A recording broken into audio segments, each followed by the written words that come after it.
Today, I'm 100% completing Trails in the Sky, which means I'm going to adopt a child, commit assassination against all the local wildlife, become a fishing god, and become the cutest femboy princess you've ever seen. And half of that's just within the first few hours. There's 80 more hours after this. I've made a horrible mistake. So strap in, because this story is equal parts amazing and soul-crushing, and I'm dragging you through every second of it. Before anyone asks, no, this isn't the remake that just came out. We're playing the original. You know, the one with the non-English voices and chibi sprites. Because I'm poor, we're starting this story off a long time ago. And when I say everything in this series matters, I mean everything. There's callbacks to throwaway lines from Game 1 showing up in Game 9. So it's kind of insane. The devs remember things better than I remember my own birthday. For now though, our dad walks in and he's like, "Hey sweetie, I got you a present." And I'm thinking, oh cool, maybe a toy or some candy. But no, dad's just bringing us home a whole ass child. I don't know about this one, Dad. That's one big step up from playing house.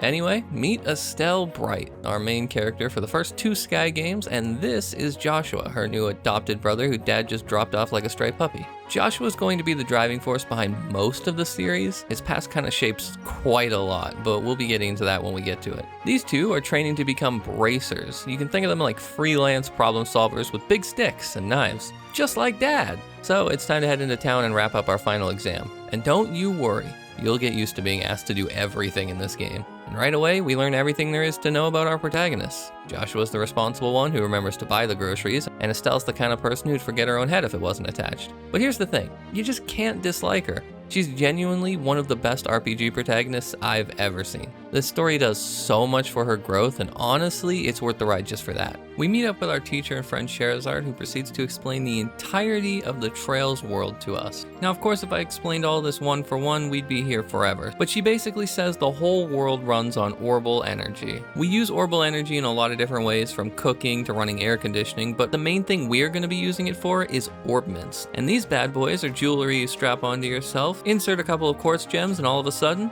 you're a wizard, Harry. We head to the factory to craft our first ones, and look, this system confused the hell out of me the first time I played the game, but all you really need to know is Joshua's overpowered in the Sky games, and Estelle is balanced. You're welcome. Now it's time for our first quest. The mission is to jump into the sewers, beat up some monsters, grab some treasure. Simple stuff. Unlike the remake, there's no fancy action combat here, so we're full turn-based, baby. We learn about arts, which are our spells, and crafts, which are physical abilities. Falcom literally named its combat system Arts and Crafts, and you expect me to not say something? We grab the treasure, head back to Shara, and boom, Junior Bracer emblems acquired. We can now legally kill people for money. Sounds to me like we're living the American dream. From here, we need to make sure to talk to Rhett for Carnelia Chapter 1, and missing these books is equivalent to realizing you left the stove on, so don't be like me and realize you missed one in 15 hours. We also begin our cooking journey here, so we get our first recipe, the maple cookies, and on our way out of town, our guild receptionist, Ina, will flag us down. Apparently, they're so short-staffed that we, literally 2 children, need to go rescue some kids from a monster-infested tower.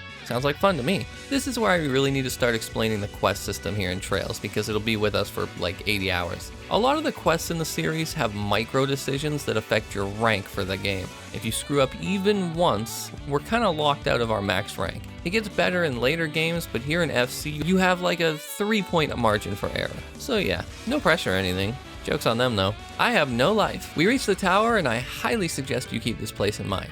This is Asmela's Tower, and with a name like that, you can safely assume it's going to be important later. Just tuck it away for now. Inside, we get our first important decision. We can either charge in by ourselves like idiots, or we can charge in with Joshua like someone with a functioning brain. Spoiler alert, we're going with Joshua because not only does it make this fight less of a pain in the ass, but it also guarantees max points for our quest, so easy choice. This is where the game is at its hardest, by the way, during the early hours. Expect to die quite a lot. Sky SC, the next game in the series, is legitimately one of the hardest games I've ever played, but here in FC, we do have a little bit of leeway.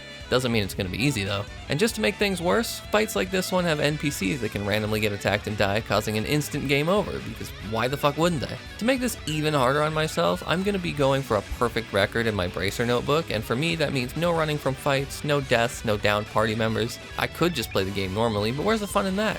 I need to suffer for your entertainment. Anyways, we fight our way through, rescue the kids, and everything seems fine. We're about to leave when, surprise, we get attacked again while Estelle's distracted. Luckily, Dad shows up out of nowhere and takes the enemy out in one hit. I could have totally done that, by the way, just so we're clear. On the bright side, unlike the remake, which sticks closer to the original script, the OG version gives us all of Estelle's iconic quips. なんで父さんがいいところを全部持ってっちゃうのよ。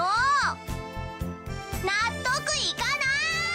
I grabbed Liberal News issue 1 while I'm here because missing one of these babies will nuke your 100% run, and I'm not about to redo 80 hours just because I skipped a newspaper. On our way back, Estelle starts second guessing herself, wondering if she's even cut out for this bracer stuff, and Joshua, being the responsible good older brother that he is, helps her buck up and smile. When we get home, we talk to Dad for a bit, and he gets a message from the Bracer Guilds all the way in Erebonia, which is our neighboring nation. They are massive compared to Liberal. They also seem to have a bit of a bad habit starting wars, but don't worry about them right now. We'll be spending 4 whole games over there later in the series. For now, Dad just tells us over dinner that he's heading over to Erebonia to, get the milk. He'll be back, I'm sure, probably, maybe. He passes all his guild work on to Estelle and Joshua, and that's the last we'll see of him for a long time.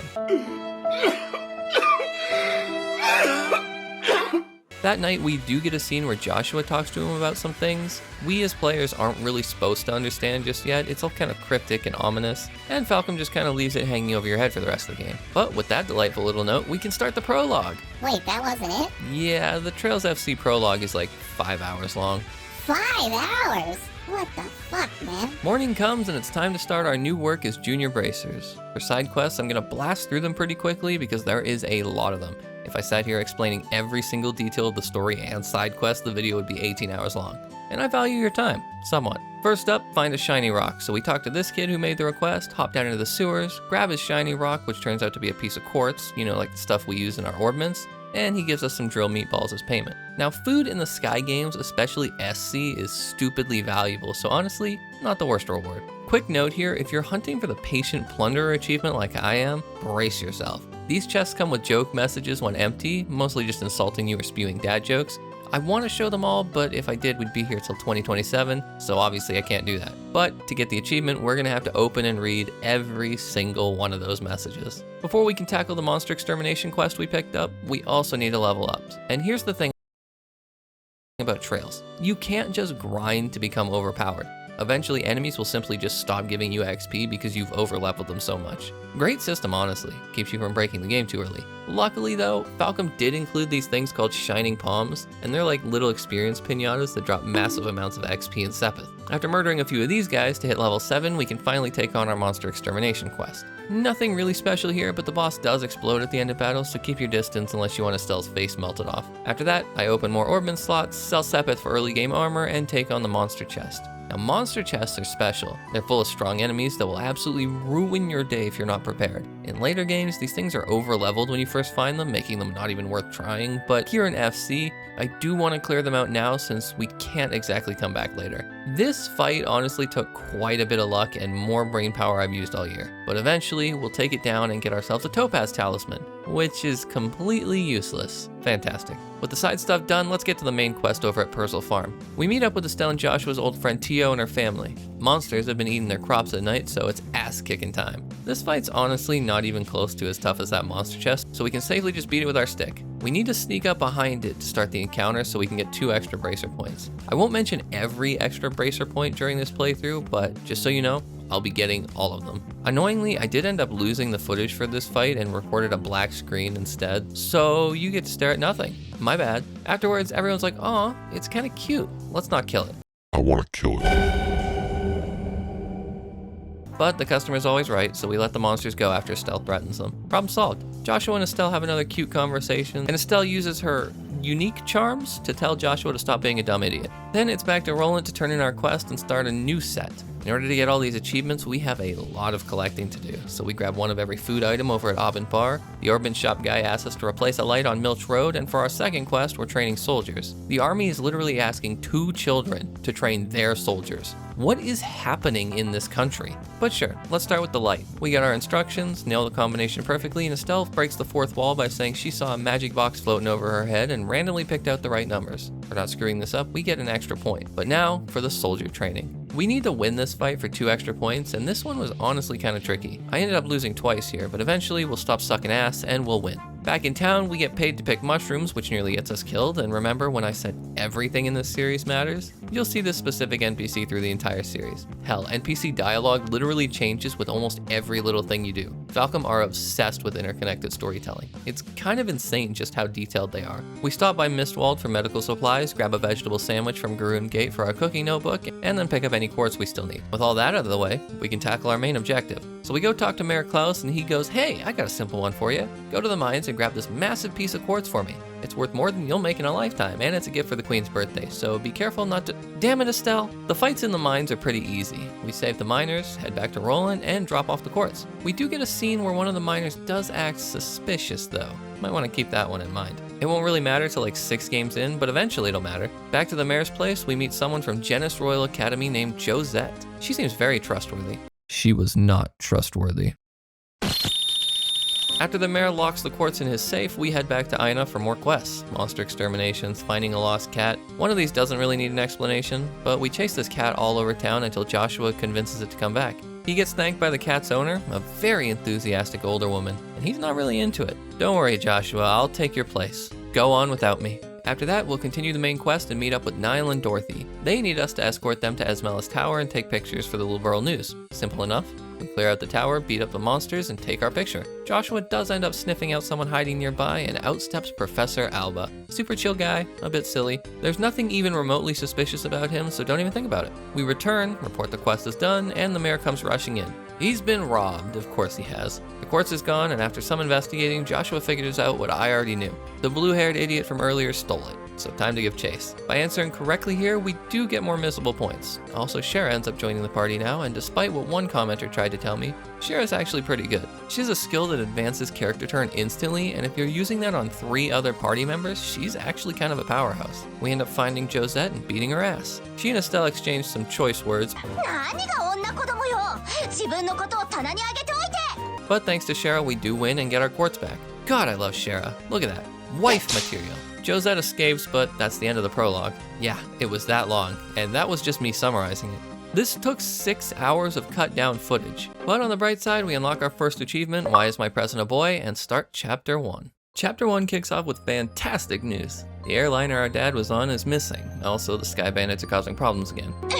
Great! Estelle and Joshua decide to investigate, which means leaving Rolent for the Bose region. Shara ends up joining us because apparently letting 2 kids run around the entire country unsupervised is a bad idea. Can't imagine why. On the way, we learn about Estelle's past and how her mom was killed during the 100 Days War. Estelle was just a kid when it happened, and it's part of why she looks up to her dad so much. She wants to follow in his footsteps and protect people just like him. It's also why she's so protective of Joshua. You know, when Cassius brought him home, he kind of filled that missing piece to her life, since she didn't have a mom. At least that's how I see it. It's honestly a sweet scene, but that 100% waits for no one. We check the board and grab everything so nobody gets paid except us. You know what they call that, chat?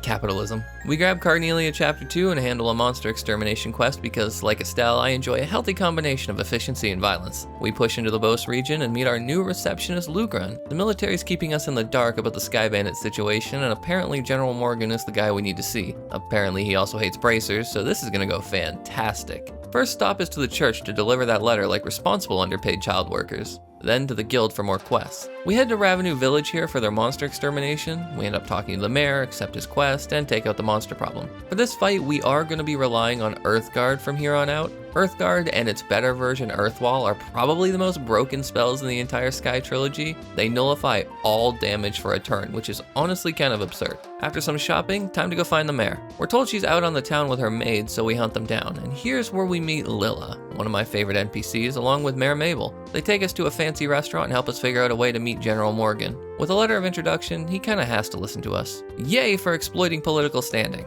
Before we can meet Morgan though, it's time to meet one of my favorite characters in the entire series. This beautiful blonde man is central to the whole series for reasons we won't understand for a very long time. For now, all he tells us is that he's a traveling bard from Erebonia who enjoys music, good wine, and apparently Joshua just a little too much. That last part weirds Estelle out pretty significantly. Olivier tries to tag along with us, but Estelle tells him to go find some other boys and girls to bother, and we make a quick pit stop back at the bar for Carnelia Chapter 3.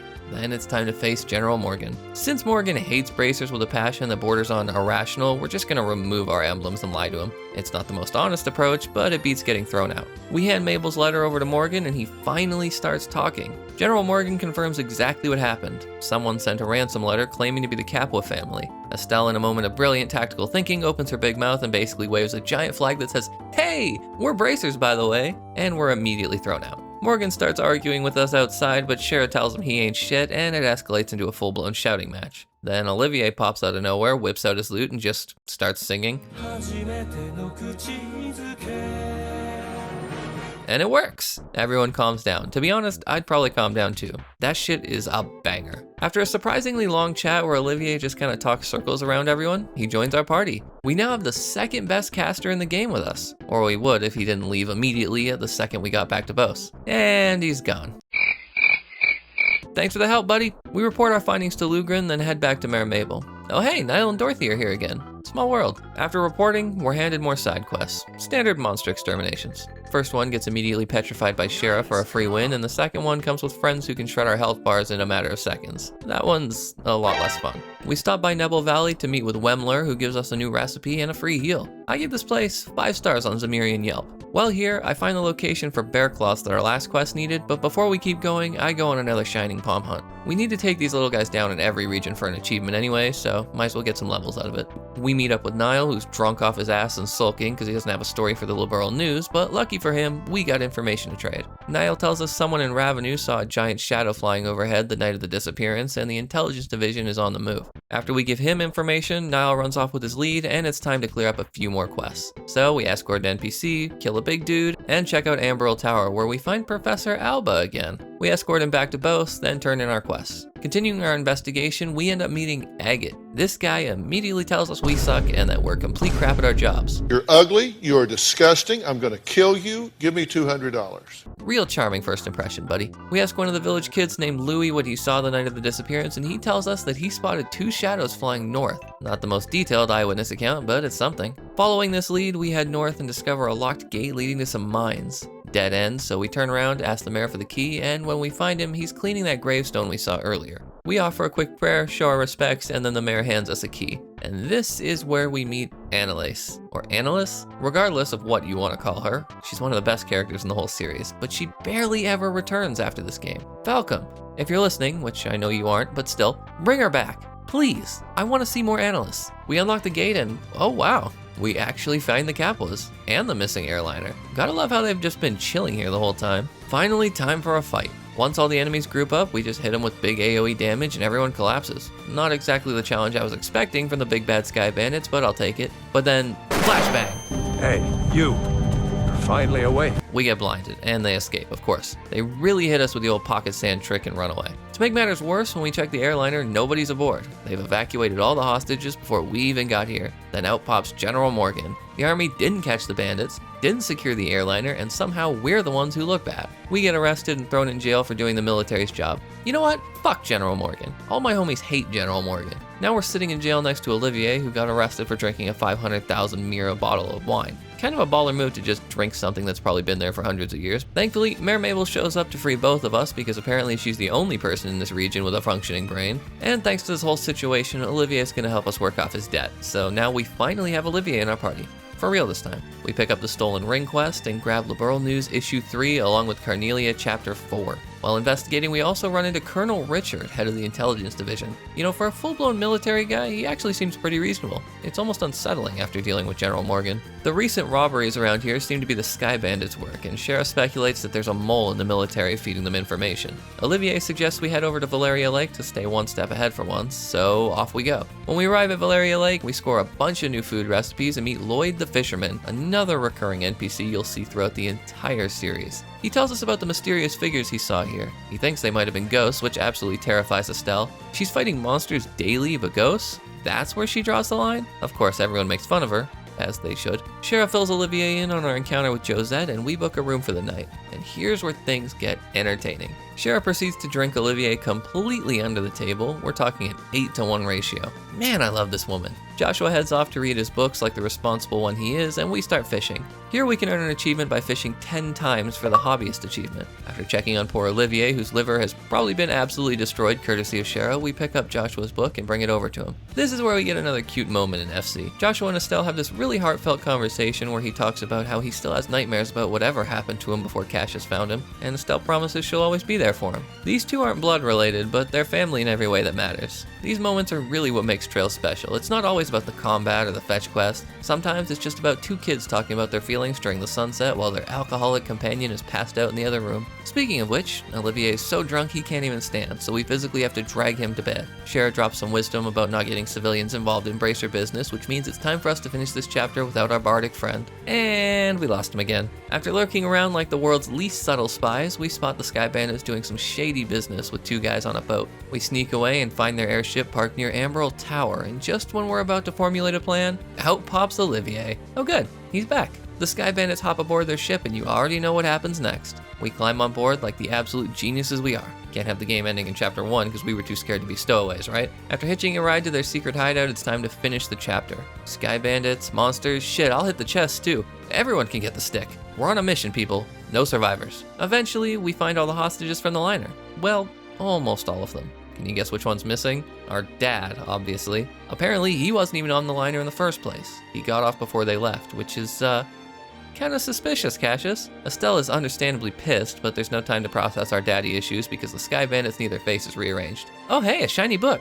Oh right, the Sky Bandits. Turns out the Sky Bandits leader, the brother running this operation, is an absolute psychopath who was planning to murder all the hostages. The Capos are broke, desperate, and apparently willing to commit mass murder for a payday. Real charming family. And now he wants to murder us instead. Nice. Very cool, buddy. Luckily, these guys aren't immune to confusion, so they just kind of beat the absolute crap out of each other while I watch. Gotta love it when the game does the work for you. We make our triumphant exit only to be immediately intercepted by the Intelligence Division and General Morgan. They swoop in, rescue the hostages, and just like Olivier says, we had our entire shining moment completely upstaged. God, I hate the military. We report everything to Mayor Mabel and Lugren, and suddenly a package shows up addressed to our dad. There's a letter that basically says, hey kids, dad's fine, he's just gonna be a while. Be good, love you, bye. Cool, great parenting, Cassius. The package isn't actually meant for us, but we open it anyway. Inside is a black orbment and a note that says, ask Professor R to analyze it, signed by someone named K. This thing looks nothing like a normal orbment, and the fact that somebody's sending mysterious ancient technology to our already suspicious dad, yeah, totally not ominous at all. We won't find out who K is until later, but it's yet another thing to watch out for. Well, now we know that our next stop is Zeiss, which has the largest orbment factories in all of Liberl. Maybe we'll get some answers there. Let's be real though, it's Trails. It's always going to just be more questions. And that'll wrap up chapter 1, netting us the achievement. That's love and peace, baby. Jesus Christ, I'm 13 hours in and we've only unlocked 3 achievements. I forgot just how much content this game has. We're gonna be here a while, aren't we? Real talk though, if you've made it this far without subscribing, what are we doing here? We just spent all that time together and you haven't hit the button yet? You subbing shows me that you want me to keep making these absurdly long videos that nobody asked for, but everyone seems to watch anyway. Got a game you want me to suffer through? Comments are right there. I actually read them, which is either admirable or proof that I have no life. Either way, chapter 2 awaits. We part ways with Olivier and Shara, and there's a scene where we find out Olivier is more than he appears. But we'll let Shara handle that one. I'm sure it's fine. Back with Estelle and Joshua, we can now turn in every quest we had left over from chapter 1 and make our way to the next region, Ruan. We have to pass through here to get to Zeiss, but honestly, this is the best part of the game in my opinion. Just fantastic all around. On our way out of the region, I make use of that notebook we found in the Sky Bandits hideout and get this guy incarcerated for life. All for some extra bracer points. Sorry, not sorry, buddy. Should have thought about that before doing bad things. At Crone Pass Checkpoint, we stay the night and end up getting ourselves a roommate. Remember Agate? Yeah, we get to share a room with him. He continues to be a dick, and I'm with Estelle here. He definitely deserves to be doodled on. Yes, I'm childish, but he was rude first. I'm just matching energy. The checkpoint gets attacked that night, so we've got to fight. Agate turns out to be fairly competent, but we still take down 4 while he only takes down 2. So we're clearly pulling our weight here. And he actually praises us after, so I guess he's not that bad. In the morning, he's already gone anyway, so we head off to Ruan by ourselves. We get a nice whiff of that salty sea air and immediately run into an old man who needs help with some some monsters, which, by the way, are stupidly overpowered for this point in the game. Fighting off these fish definitely requires a lot of luck and a possible prayer to RNGesus. The old guy gets mad at us afterwards for not being as good as the other bracer he met before, which is just great for morale. We stop by the tavern in Minoria for some lunch and bump into someone. Hey, I recognize that outfit. No, this isn't Josette. This is Chloe, the best party member in the entire game. Not only is she the strongest character by a wide margin, but her personality is insanely likable, so S tier all around. Chloe runs off looking for a young boy, which in hindsight sounds really weird out of context. Estelle thinks Joshua has a crush on her, but he just says she looks familiar. Interesting. I'm sure it's not that important. Well, no time for speculation. We have this cute ass scene to watch. Look at them. They're so cute. After lunch, a little kid bumps into Estelle and steals her bracer emblem, so now I guess we gotta chase after him. We run into the kid over at the local orphanage and end up meeting the best children I've ever encountered in an RPG. Mary, Clem, Daniel, and Polly. They're all just so adorable. I want to protect them at all costs. Long story short, Chloe attacks us with her Falcon Steed, thinking that we're a bunch of creeps trying to kidnap children, so understandable honestly. We meet with Matron Teresa, explain the situation, and get our emblem back. Chloe decides to tag along with us to Ruan, but she won't be fighting just yet. Even so, I make sure to save a certain NPC and find some pirate treasure for a future side quest while we're in the area. We're also forced to deal with a monster extermination on the way into town. No sneaking around this one. We report it to the local guild and meet Karna, who informs us that the receptionist is out at the moment, so I guess we just go look around town with Chloe instead? Sure, why not? We collect a bunch of new food recipes because being a full-time chef never stops, and we also get harassed by some creeps who are way too interested in high schoolers, and we get to see a side of Joshua we haven't seen up to this point. He gets protective, like really protective. 態度が気に入らなかったら謝りますけど、彼女たちに手を出したら手加減しませんよ。 There's clearly more to Joshua's past than we know. Damn, Joshua, giving me goosebumps over here. At this point, we meet Mayor Dalmore and his steward Gilbert, who seem like very upstanding people. After that whole encounter, we're able to head back to the guild and finally meet our receptionist for Ruan, Jean. We transfer the Ruan branch, and you know what that means. More side quests. We say goodnight to Chloe and rent our hotel room here in Ruan, which immediately gets taken by this piece of shit. Just straight up walks into the room we paid for and claims it as his own. What a dick. Luckily though, Niall lets us stay in his room tonight. Oh, hi Niall, nice to see you again. Apparently the rude asshole who took our room is next in line for the throne. Yikes, Liberal has some serious issues if that dude's gonna sit on the throne someday. That same night, the orphanage from earlier ends up burning down.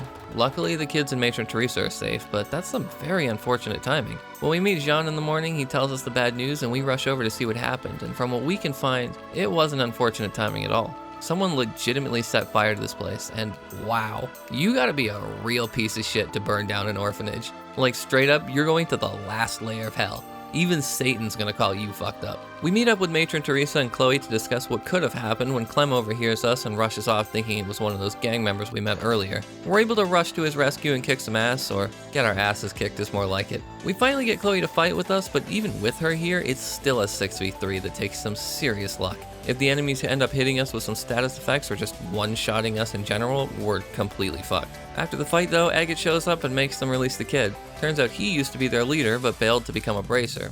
There's clearly a story there, but Agate's not exactly the sharing type right now. After that, we go and report everything to Jean, but Agate basically tells us he's taking our job and we can go fuck off. Thanks, Agate. Real team player! At least this gives us a bit of free time, so Chloe invites us to come to the school and take part in the school play. And I mean, that sounds cool and all, but I just don't think it's my kind of thing. You know, I just...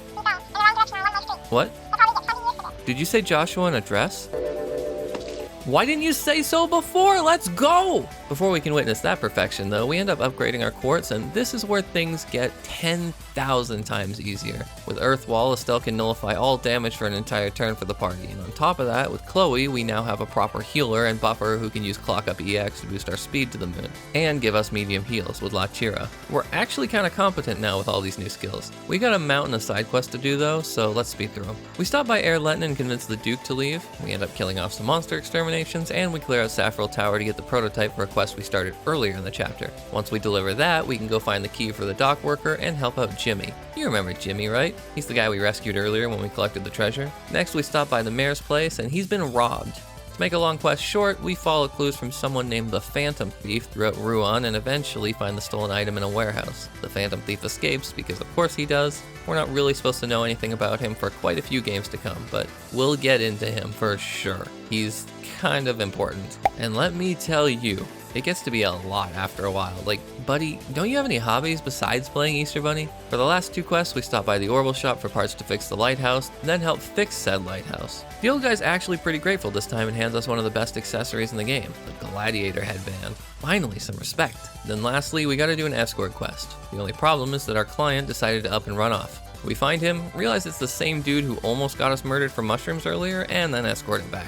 And that finishes up our massive section of side quests. I'm sorry I kinda went through them really fast, but we really don't want this video being 2 hours. Maybe in the future I'll have no choice in that matter, and you'll have to deal with some 2-hour videos, but for now I'm gonna try my best to keep the videos under an hour. Over at Genis Royal Academy, we meet the Dean and Chloe's friends. They aren't huge mainstays in the series, but they're still pretty cool characters. Before we know it, we start practicing for the school play. Estelle and Chloe are looking just like the type of women I love, and Joshua's looking like the kind of man I love. Just look at him! Oh my god, he's so cute, I think I have diabetes. For the next few days, our girls practice their butts off to nail their parts in the play, and after a while, they begin to open up about themselves and their feelings. Turns out Chloe's parents died shortly after she was born, and during the war, she was rescued by matron Teresa and her husband while escaping from soldiers. She's been supporting the matron and the orphans ever since. It's a really sweet backstory, honestly. Estelle clearly shows that she has at least some interest in Joshua here, but obviously she won't just admit that, too busy pretending she doesn't have any feelings like a proper tsundere. Before we finish up chapter 2, we've got to knock out a couple of hidden quests here at the academy.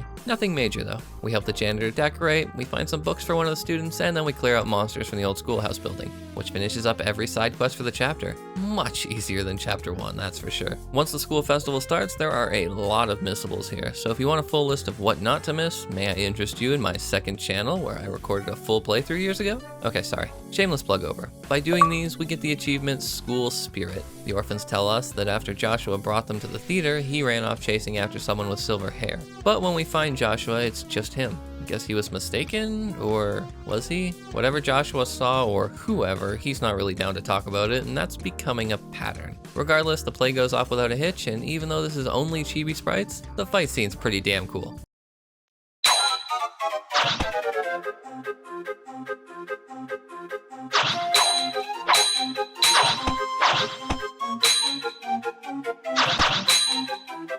One day I'll be able to afford the remake and see this in all of its glory, but for now, this'll have to do. At the end of the play, we get good news. All the money from the school festival is going to matron Teresa to help her rebuild the orphanage. I love a happy ending. Oh, you know damn well it can't be happy yet, the chapter isn't even over. Instead, we find out that on their way back to Minoria, matron Teresa was attacked and the money was stolen. Oh, these guys are gonna get kicked in the teeth once I get my hands on them. Before we check on the matron, this has gotta be the most missable thing in any video game I've ever played, by the way. Why is there a missable book right here, right now? Later that night, we take Chloe and Agate, who just decided to join us because apparently he's got nothing better to do, and head for some investigating. We rush over to the lighthouse and find who else but the guys from the warehouse. Only they're abnormally strong this time. Once we punch our way to the top, we end up overhearing that Mayor Dalmore is the one behind everything. He burned the orphanage for the land and stole matron Teresa's money to stop her from rebuilding it. Oh boy, buddy, you're in for one hell of a beating. The fight here is pretty easy, all things considered, but thanks to them threatening us with hostages, they get away.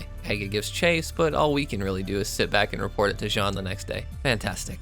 Chloe does some shady stuff here where she tells us she's going to stop by the academy, but instead writes a note and sends Sieg off with it. I'm sure that's not important. After turning in all our quests and meeting up with Chloe again, we head for the mayor's place, where shit is about to go down. We tell Mayor Dalmore that we found the culprit, and guess what? It's you, fuckface! Realizing he's been found out, he tries to have us eaten by monsters, but I'm a beast and I take him down with no issues whatsoever. Okay, I got game over 6 times. Shut up. The problem with these things is that they hit hard, and when one dies, it just buffs the living one, so you've got to kill them either close together, or you'll just sit there dealing with a buffed up demon puppy for 3 minutes. Definitely not fun. When we finally win though, we prepare to arrest Dalmore, but oops, he pulls out something called the Chronos Rod, which freezes us in time. You'll learn more about these in the future, but these artifacts are ancient tech that definitely shouldn't be in the hands of some corrupt mayor. Dalmore's just gonna use it to shoot us in the face. Might I remind you that we are literally children, and this guy's like 42? But it gives us another glimpse at the side of Joshua we saw earlier. 汚い手で触るな。何？汚い手でエステルに触るな。もしも毛ほどでも傷つけてみろ。ありとあらゆる方法を使ってあんたを八つ裂きにしてやる。No!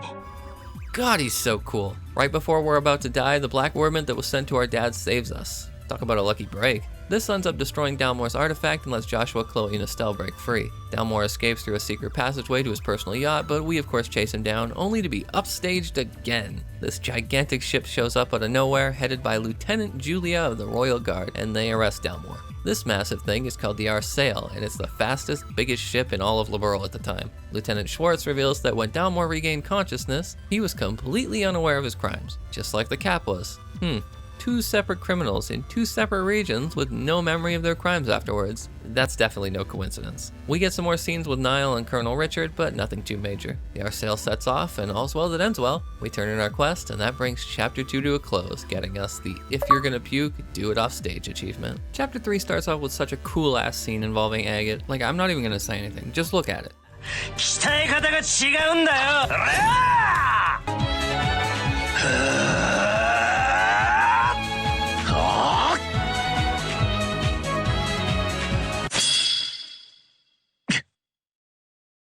This scene was one of those moments where I just really started to like him more and more as a character. He's grown on me, like a fungus, but in a good way. We pick up Carnelia Chapter 6, and of course the next Liberl News issue because we're still collecting those. After that, it's finally time to leave Ruan and head to Zeiss. This chapter has a lot of stuff coming at us pretty quickly, and the grinding here can get very tedious. Fair warning. After saying goodbye to Chloe, we finally get the reveal that she and Julia know each other. We'll find out why later, but for now just add it to the long and growing list of mysteries that we've encountered throughout the game. Everyone in this series just isn't who they say they are. Except you, Estelle. Never change, you beautiful, oblivious disaster child. On the bright side of this chapter being a bit tedious, we do meet this little beautiful bundle of cuteness, Tita. I love Tita so much, you guys. I just want to give her a big hug. Plus, if you've never heard her Japanese VA, just listen to this. It's so cute, you may die.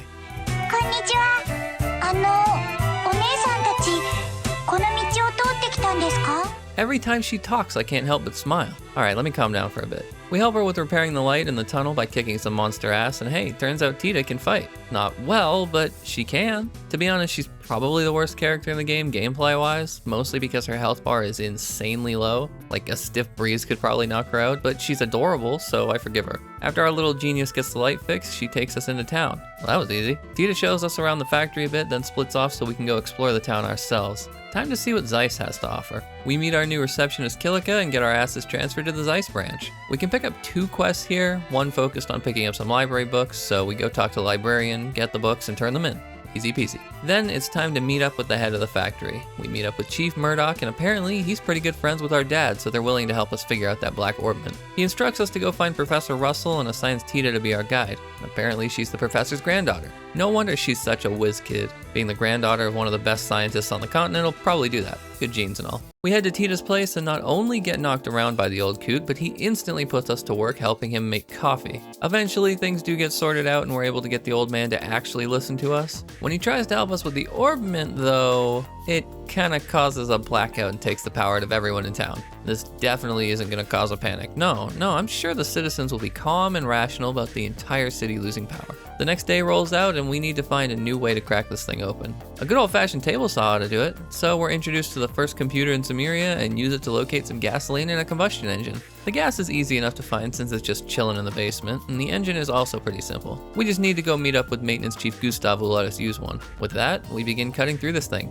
Hopefully while we go about our other business, it won't take too long to see what's inside. I'm sure nothing will go wrong in the meantime. Now we have a crap ton of side quests to do, so here we go. Back into the factory, we're asked to find who stole some cigarettes and test some prototype shoes from Estelle's favorite company ever. So of course she jumps all over that opportunity. Nothing gets Estelle more excited than Strega brand footwear. Damn, that sounded like an ad read. Our cigarette stealer turned out to be Factory Chief Murdoch himself. Now we're gonna go ahead and bring a tomato to the restaurant in town and get probably one of the best food items in Sky FC. When eaten, this will give you 40 CP for your ultimates, which means we have those charged whenever we need them now. So very useful. We take out our extermination request and make a pit stop to talk to these 2 NPCs. They need a new engine since their vehicle is kinda fucked right now, which means making us walk all the way back to town to get one. But before that, we do take out our shining palm for this chapter and talk to a soldier who needs help fixing his romance life, which is also all the way back in town, so 2 birds, 1 stone. Back at the factory, we hand Faye her love letter to reconnect these 2, along with a hat we picked out for her to get the best outcome.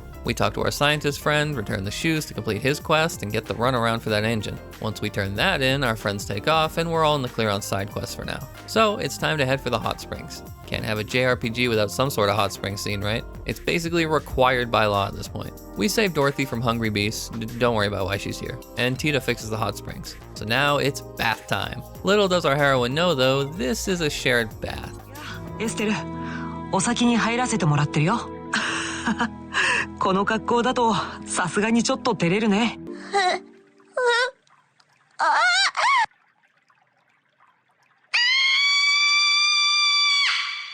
Estelle, you good? Okay, now you're good. And this is where Joshua and Estelle unofficially adopt Tita as their little sister. It's honestly just so adorable. She'll end up calling them Big Brother and Big Sister from now on, and honestly, my heart just can't take it. エステルお姉ちゃん、それとヨシワお兄ちゃん。 On our way out of town, we meet the last party member in Sky FC, Zin, or Zane in the old versions of the game, which was a really weird mistranslation. It's too bad though, he does kinda suck in this game. In the next game, he's actually by far the best DPS thanks to a glitch, but here, you'd probably rather have anyone else. Sorry Zin, you'll have your moment. When we head back to the factory in town, it's covered in smoke. Not from a fire or anything, but can you guess what's about to happen? If you guess that our precious black orbman would be stolen, then you get one cookie. Oddly though, Joshua is immediately able to find the canisters of smoke and dismantle them, almost like he's done it before. You know, like any normal teenage boy would know how to do. We'll just file that one away for later. Upstairs, we find not our orbman, shocker, and not Professor Russell either. Looks like we have a kidnapping on our hands. Agate shows up out of nowhere, as he seems to really like doing, and we explain everything to him. We find the kidnappers, and they get away, because, yet again, we're not allowed to catch any villains. Colonel Richards, second in command, says that they're on the case, but there's no way I'm relying on the military to handle this, so to the guild we go. Agate ends up ruining Tita's day here by telling her she can't come with us, and she can just go play in the factory or something. We all know the children yearn for the mines. Honestly, I actually always thought this was stupid, but I'm not about to argue with him. He's like twice my size. Our search does end up leading us to Carnelia Tower, where we find our kidnappers, and this boss fight is rough. This one took me 11 tries or some stupid number like that. Once we're able to get lucky with not getting one shot, things are fine, but those tries before this, yeesh, they did not let up. Now, we just need to execute this plan flawlessly, or else we... おじいちゃんを返してくれなかったら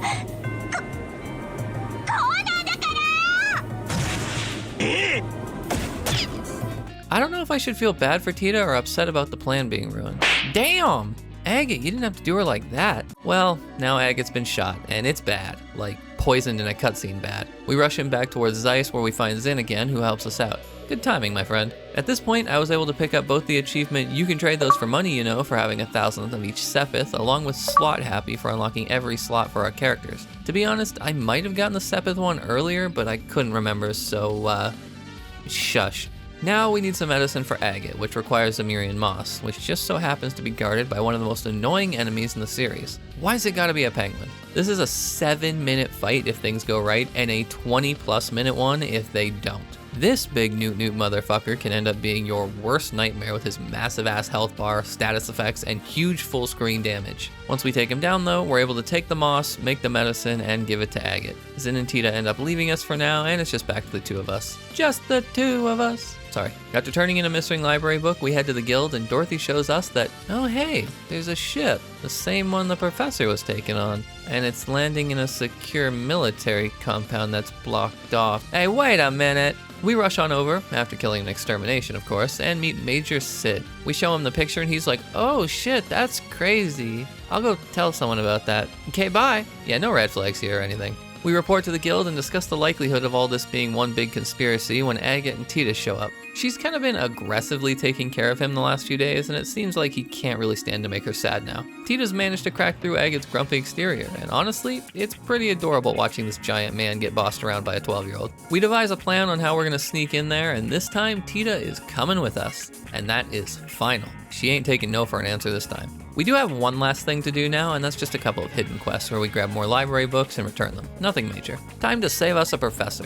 Thanks to Gustav, we're going to cram ourselves all into a shipping container and sneak into Leyston Fortress. And it seems cozy enough. Probably no need to complain to OSHA or anything. This is where we get the first big reveal of the game. Remember Colonel Richard? You know, the really nice military guy we met earlier? Yeah, he's been kind of orchestrating everything. The Sky Bandits, Dalmor, all of it. Major Sid does look a bit conflicted though, so there might be hope for him yet. We rush in, kick some ass, and rescue the professor. But of course it can't be that easy, so the alarms go off. Oh, hi Josette. Ignoring her because she deserves to be locked in there anyway. We're actually saved by none other than Major Sid himself here. He covers for us and helps us escape, making him probably the most stand-up guy in the whole military. Should probably get a promotion, honestly. It's kind of funny, if you read your Bracer notebook here, one of the notes in it during this says, someone's calling out to us. Let's see who it is. I just kind of imagine Estelle whipping out this notebook and scribbling in it mid-escape attempt. Joshua turns around and she's just casually walking with her fucking pencil scribbling in there. Haggett tells us that he'll keep an eye on Tito and the professor until things blow over, and Professor Russell asks us to go find the Queen.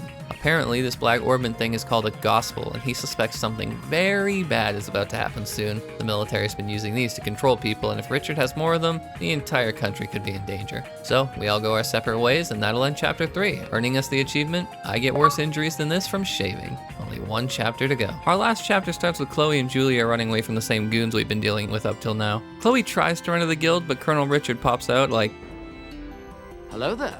Then we end up cutting back to Estelle and Joshua like none of that just happened. Time to catch our first airship. Just kidding. No airships for us because the devs said, nope, you're walking. We stop by Air Letten for another copy of Carnelia, then start hoofing it. On the bright side, they make it sound a lot like a longer journey than it actually is. We do end up getting stopped at the gates leading to Grancel though. More military bullshit, but luckily our good pal Professor Alba's here to help us through. What a great and upstanding guy. There's definitely nothing wrong with him showing up at convenient times throughout the entire game. Nope, totally normal behavior for a scientist. On our way to Grancel, I pick up yet another Carnelia volume. I know I haven't been mentioning these every time I get them, but this is our 9th one, so we should be fairly close to completing both of our news and our Carnelia collections for those achievements. On the way, we do take out our last Shining Palm for the Shiny Shiny achievement. Around the same time, we should also get the Why Do You Have This Many achievement for having 3,000 of each Sepith in our inventory. And finally, we can enter Grancel. The city seems pretty bustling, almost like there was an attack on the Royal Guard and a high school girl the other day, but sure, business as usual for us. Regardless, we pick up a new recipe, do some shopping, and meet Anton. This guy here is the most recurring NPC in Trails, if I'm not mistaken, and we'll follow his path to finding the right woman throughout the entire series. Godspeed, buddy. Good luck. We pop into the fishing guild to talk to Lloyd, who we met earlier, and shamefully tell him that we will not be joining the guild. Until the next game, that is. Sorry, Lloyd. In FC, my heart belongs to the cookbook, not fishing. Alright, enough exploring though. Time to stop by the guild and meet Elnan. Someone I know is really into this guy, and I can't really blame them. He is pretty cute. We also run into Annalise, Karna, and Grant, who we met earlier, along with a new face named Kurt. Anybody recall who wrote our dad that letter about the gospel earlier in the game? As per usual, we transfer to our new guild branch and tell Elnan about needing to meet with the queen. How we're gonna do that, though, is still up in the air. We try to head to the castle, but apparently the queen is sick. Yeah, sure she is. I bet that's the reason. Well, we can't really do anything at the castle, so let's head for the Coliseum and watch the tournament that's supposed to be going on. We get to see our fellow bracers take down some scrubs, and the devs do an amazing job showing how OP Zin is in the lore by making him fight solo against a whole ass team and win. I wonder if everyone from Calvert is that strong. For once, I don't actually have the answer. I haven't played past Cold Steel yet. The Duke, remember this ass face, says that because of the Queen's health, he's taking over her duties for a while. Bro is gonna steal everyone's rations when we go to war. But what's more important for us is that whoever wins this tournament gets to enter the castle for dinner. Guess we found our ticket in. We meet up with Olivier, who Estelle immediately abuses. それはね。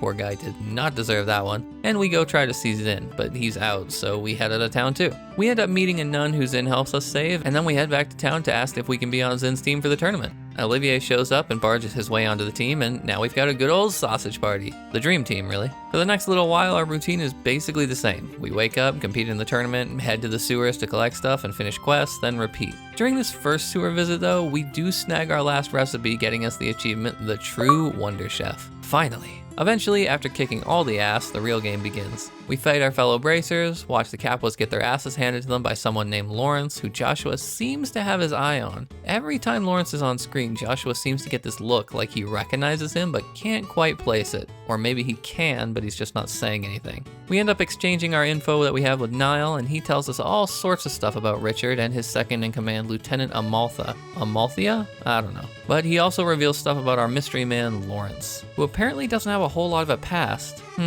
That night, we randomly get a note in our room and have to sneak across town to the church to find who sent it. And can I just say, fuck your stealth section, Trails in the Sky. You know how many reloads this took me so I wasn't losing bracer rank? Not to mention, there's another highly missable book here. Why? No idea.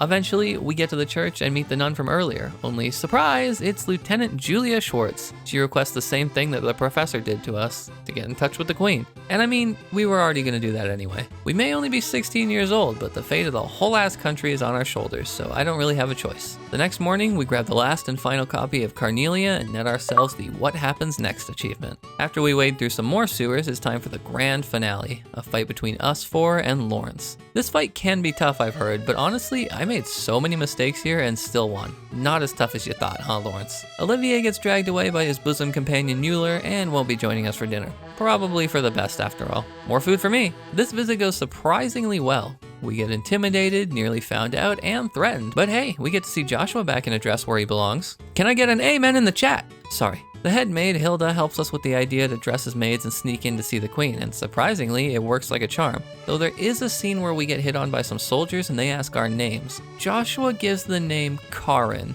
and you should 10,000% keep that one in mind for the future. For now, we meet up with Queen Alicia. After some introductions, she explains our dad's whole backstory to us, since Joshua and Estelle don't really know the whole lot about it. In summary though, Cassius was originally a really high-ranking officer in the Liberlian Royal Army, eventually rising to colonel. His tactics are seen as legend. A single man's plan pushed back an entire army that was far larger than the Liberlian army. Of course, as we know, during the war, Estelle's mom was killed, and Cassius gave up the military life to become a bracer. We also find out that the princess is being held at Herb Royal Villa and needs to be rescued, so we'll be dealing with that next. We tell Queen Alicia our story and get hit on by the Duke. Yeah, keep walking, buddy. They're underage. We do get grilled by Captain Amalthea again here, but Zin has our back. And when we meet him back in the bedroom, he's like, by the way guys, your dad actually asked me to look after you, so you don't have to keep sneaking around and lying. Thanks a lot, Zin. That one would have been real nice to know earlier, but sure. The next morning, we talk to Elnan and turn in all of our quests, which gets us yet another achievement.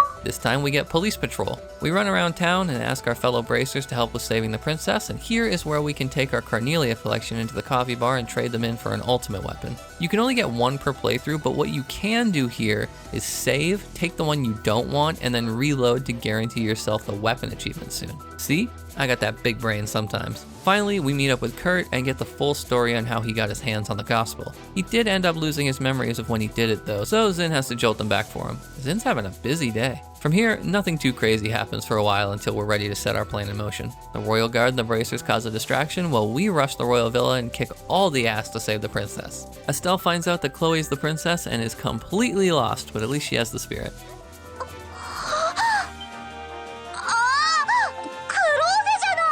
Come on guys, she's trying her best. With Chloe rescued and Cher and Olivier back, it's time to rescue us a queen. The boys rush through the sewers and into the castle while we come by air in a nice pincer maneuver that works out pretty well. We knock out Captain Amalthea, make the Duke faint, and save the queen. But now we have to face one of the toughest bosses in the Sky trilogy. It's not the hardest, that one comes in the next game, but it's still a pain in the ass. Lawrence throws off his helmet, revealing his face and silver hair. Hey, wait a minute. Flashback. The orphans tell us that after Joshua brought them to the theater, he ran off chasing after someone with silver hair. But when we find Joshua, it's just him. Guess he was mistaken, or was he? Whatever Joshua saw, or whoever, he's not really down to talk about it, and that's becoming a pattern. Neat. So Lawrence is actually the silver-haired man that Joshua was looking for earlier. For this fight, not only are we limited to Estelle, Shara, and Chloe, but Lawrence gets 2 turns to our 1. Thankfully, Shara's awesome during this fight because she can push our turns forward. So my main strat here is to have Chloe and Estelle put in the work, kind of giving us a pseudo 4-party member setup. It still honestly took quite a while because Lawrence loves to just randomly heal himself for everything that we've done, but by the end, we do end up pulling it off, which was such a relief. Also, just listen to this song.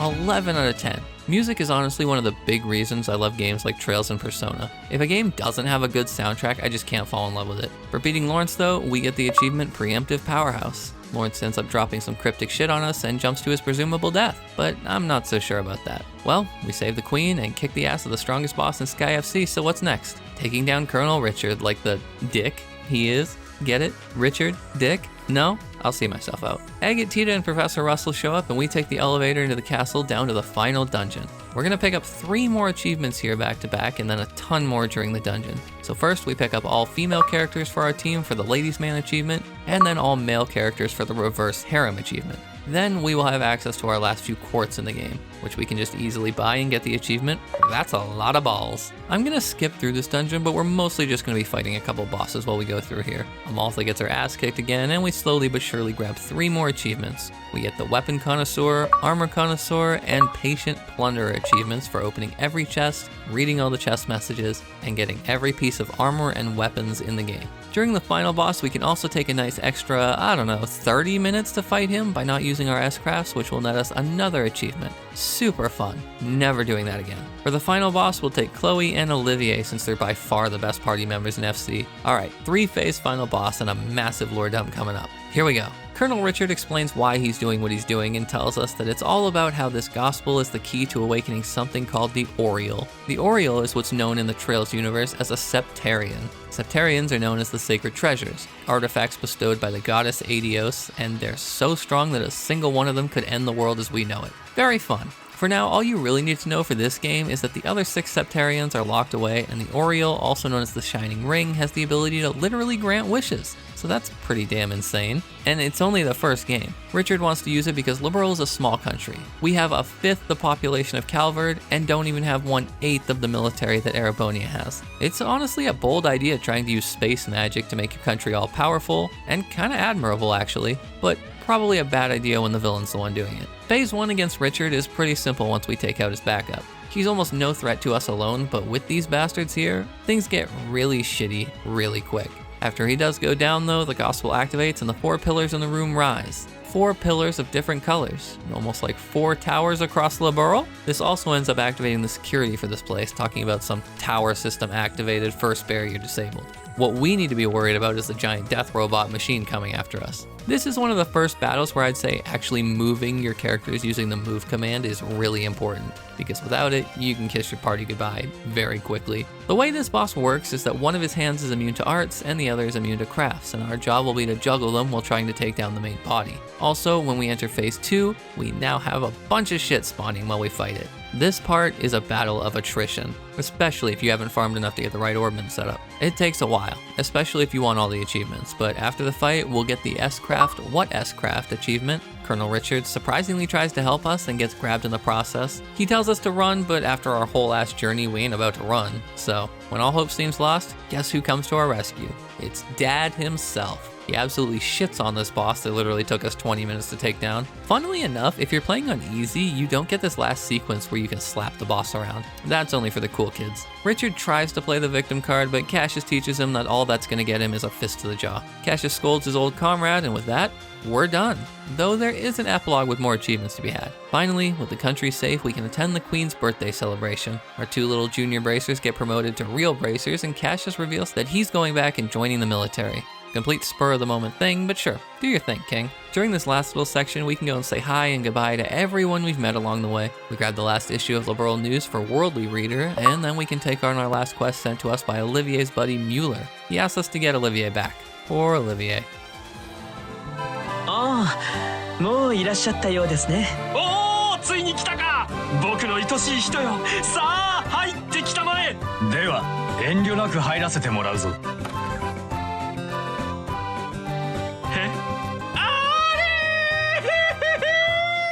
But I do love seeing Mueller act all cute like this though. With that final quest out of the way, we pick up the perfect package, and with that being our last quest, we also get Bracer Yourself for Adventure, and for hitting max rank, we get Injustice We Trust. Only thing left to do is finish off this story. Joshua and Estelle go about their business, and we see them split up so Estelle can go get some ice cream and get her feelings together. While we're waiting on her, out pops Professor Alba. I knew there was someone I forgot to say goodbye to. Only, he's not what we thought he was. When I tell you an ending to a game has never gotten me as bad as this one did, I'm being 1000% honest with you. Professor Alba reveals to Joshua that he was actually an agent of Ouroboros sent to gather information while living with the Brights. Ouroboros is an organization that works in the shadows and manipulates the world at the whims of their Grand Master. And Joshua, he's one of the enforcers who does Ouroboros' dirty work. And I would tell you all about his whole backstory, but that's for the next game. Alba's been secretly wiping Joshua's memories and collecting information on everything we've been doing up until now. When we get back, Joshua tries to play it off, and everything seems to go smoothly. The game goes along as if none of that even happened. At least, until we get to the castle. Later that night, Estelle finally confronts her fears and is determined to finally tell Joshua she loves him. He finally tells her about his past, though he does say it in a cryptic storytelling way. It boils down to how, as a kid, he was a very broken and depressed child due to some events we'll see in the next game. A man named Wiseman showed up and offered to fix Joshua, which he did. But at the same time, he also turned that boy into the ultimate assassin and killing machine. Joshua ended up killing many people working for Ouroboros, and eventually one day he was sent to kill Cassius. Joshua failed on that mission that night, and on the same day, Cassius entered his home with a boy in his arms and told his daughter that he had a present for her. Estelle obviously doesn't know if he's pulling her leg or not, but when he gives her his harmonica, she realizes he's being serious. She calls him out on it, and she finally reveals how she feels. なんて言わないでよ。まるで今までのことが本当じゃなかったみたいじゃない。過去がなんだっていうの？心が壊れてる？